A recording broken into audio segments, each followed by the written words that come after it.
राष्ट्रपति की क्षमादान करने की शक्ति। Welcome to question. मेरा नाम है सुमित केएसपी। दोस्तों, इस वीडियो में हम बात करेंगे राष्ट्रपति किस तरीके से समाधान कर सकता है किसी आरोपी को, या फिर किसी पे किस तरीके से क्या क्या जुर्म हुआ उसको माफ़ करने के लिए क्या क्या होता है।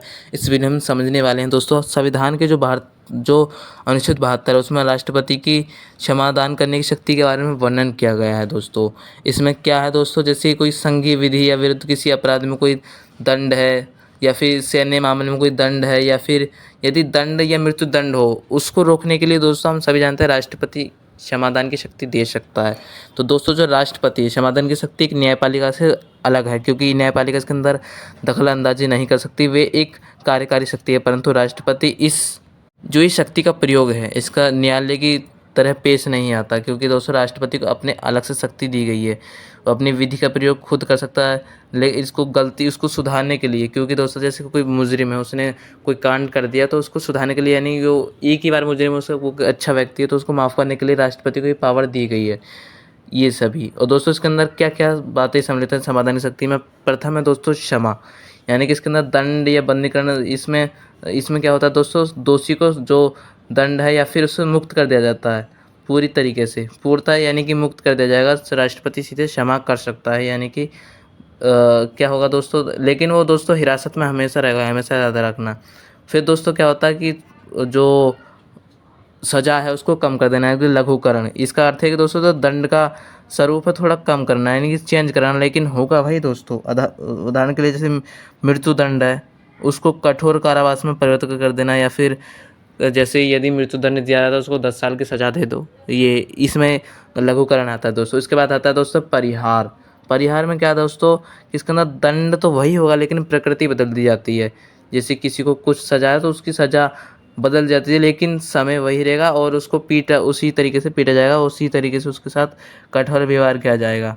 यानी कि क्या होता है दोस्तों, उदाहरण के लिए दोस्तों हम समझ सकते हैं जैसे कोई सज़ा है ज़्यादा वर्ष की किसी को मिली है, लेकिन उसको कम वर्ष करना है, लेकिन दोस्तों पीटना उतना ही है। ये है परिहार। और दोस्तों अगला आता है विराम। विराम में क्या दोस्तों, इसके अंदर जो दोषी है मूल रूप से इसको सज़ा की जो परिस्थितियाँ वो कम कर दी जाती हैं। इसके अंदर जैसे किसी की शक्तियाँ, जैसे अब यदि हम समझ सकते हैं जैसे कोई विकलांग व्यक्ति है या फिर कोई महिला गर्भवती है तो उसकी जो सज़ा है थोड़ी कम की जा सकती है दोस्तों। इसके बाद आता है दोस्तों सबसे महत्वपूर्ण, प्रविलंबन। ये सबसे महत्वपूर्ण है, इसको समझना दोस्तों ज़रूरी है। इसके अंदर दोस्तों सबसे बड़ा चीज़ यही है। इसके अंदर क्या है दोस्तों कि राष्ट्रपति यदि जैसे किसी को मृत्यु दंड दिया जा रहा है तो उस पर रोक लगा सकता है। इसका उद्देश्य कि दोस्तों दोषी व्यक्ति है उसको क्षमा याचना करने के लिए थोड़ा उसके अंदर याचना करने के लिए कुछ समय देना, या फिर हम समझ सकते हैं दोस्तों जो संविधान का अनुच्छेद 161 है, इसके अंदर राज्यपाल की जो समाधान शक्ति है वो तो दोस्तों भले ही कितनी शक्ति हो लेकिन उसकी पावर कम है। उसकी यदि किसी फांसी लगने वाली है तो उसकी राज्यपाल के अंदर उसको पावर तो है नहीं, लेकिन राष्ट्रपति के पास पावर उतनी है कि हाँ फांसी को रोक सकता है। और दोस्तों यही है, इसी के अंदर ही सबसे महत्वपूर्ण है। और फिर तो दोस्तों इसमें जो सज़ा, जैसे सैन्य सज़ा है वो राज्यपाल कुछ कर सकता है लेकिन राष्ट्रपति पूरी तरीके से कर देगा। इसके अंदर रोक सकता है, रोक लगा सकता है, और स्वरूप भी बदल देगा दोस्तों इसका। जो जैसे किसी को दंड देना हो तो उसकी अवधि कम हो जाती है प्रविलंबन के द्वारा। इनमें से जैसे राष्ट्रपति को समाधान की शक्ति भी दे रखी है। जैसे कोई सैन्य मामला है तो उसकी किसी को जैसे किसी सैनिक शासक जो सैनिक है, किसी ने कोई जैसे किसी जनरल कमांडर की या फिर लेफ्टिनेंट गवर्नर जनरल की या फिर किसी की भी बात नहीं मानी तो उसको सज़ा दी जाएगी, तो उसकी सज़ा को कम कर सकता है या फिर समाधान कर सकता है। परंतु राज्यपाल तो इसकी बस की बात है नहीं। लेकिन राष्ट्रपति मृत्युदंड को क्षमा कर सकता है, ये राज्यपाल तो नहीं कर सकता ना। यही है इसमें कि ये प्रविलंबन है, इसी में ये किसी को भी दंड को रोक सकता है राष्ट्रपति। लेकिन हमेशा ध्यान रखना दोस्तों राज्यपाल को इतनी पावर नहीं दी गई है। और दोस्तों हम सभी जानते हैं सुप्रीम कोर्ट के अंदर भी राष्ट्रपति को संवैधानिक शक्ति का जो उसके अंदर सिद्धांत ही बनाए गए हैं। जैसे दया याचना करने वाले व्यक्ति को राष्ट्रपति को जो सुनवाई है ना, वो मौखिक रूप से दोस्तों इसको अधिकार नहीं होता कि वो कोई सुनवाई याचिका कर सके सुप्रीम कोर्ट के अंदर।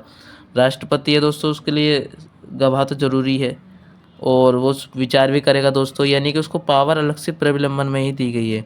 राष्ट्रपति अपने आदेश के जो कारण है उसमें बताने के लिए मजबूर नहीं है दोस्तों। इसके अंदर क्या होगा कि यदि राष्ट्रपति को खुद न पता हो, जैसे कि हम समझते हैं दोस्तों किसी को सज़ा दी जा रही है तो उसको कम करने का केवल सुप्रीम कोर्ट अलग है दोस्तों, लेकिन राष्ट्रपति की पावर अलग है। इसमें ये अंतर है दोस्तों इसके अंदर। राष्ट्रपति अपनी शक्ति के प्रयोग करने के लिए जो सुप्रीम कोर्ट के द्वारा जो कोई दिशा निर्देश दिया गया है ना, उसको आवश्यक नहीं मानता।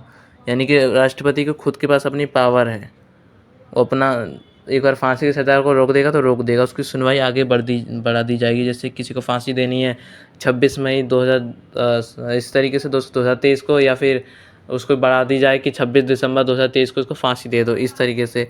तो ये राष्ट्रपति जो सुप्रीम कोर्ट के अंदर इतनी सुनवाई की आगे बढ़ाई जा सकती है, और या दया याचिका भी की जा सकती है दोस्तों। तो इस वीडियो में समझा दोस्तों राष्ट्रपति की समाधान की शक्ति के बारे में। मिलेंगे दोस्तों नेक्स्ट वीडियो में। आज के लिए धन्यवाद। जय हिंद, जय भारत।